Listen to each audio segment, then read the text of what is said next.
അല്ല മോക്കെന്ത് പറ്റി? ഓ ഒന്നും പറയണ്ടതേ, ചെറിയൊരു ആക്സിഡന്റാ. ഓ അതെ, ഇവർ രണ്ടുപേരെ പ്രേമിച്ച് കല്യാണം കഴിച്ചവരാ മോളെ. ആ വിവാദമായ കല്യാണം നടത്തി കൊടുത്തത് അച്ഛനാ.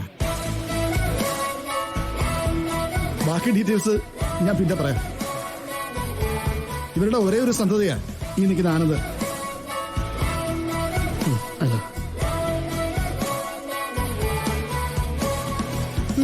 ആളും എടുക്കണം.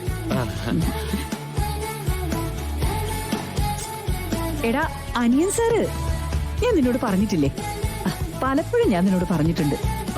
ഓ ഐ റിമെമ്പർ.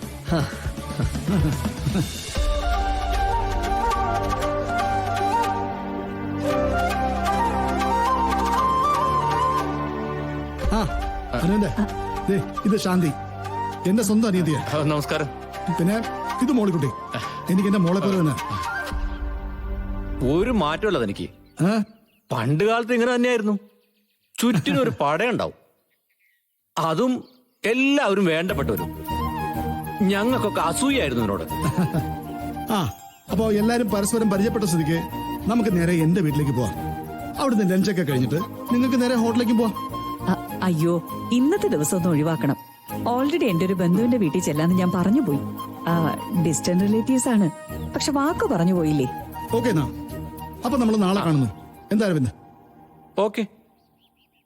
പിന്നെ ശ്രീനിവാസേ, പണ്ടൊരു രാത്രിയില് നമ്മൾ രണ്ടും ഒരുമിച്ചിരിക്കുമ്പോ ഒരു വാക്ക് പറഞ്ഞിരുന്നു, ഓർമ്മയുണ്ടോ തനിക്ക്?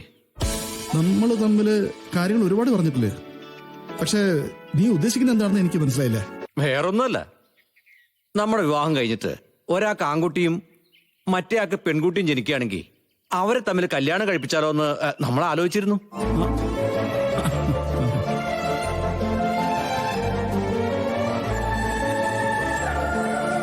ഓ, അത് ഓർമ്മയുണ്ട്.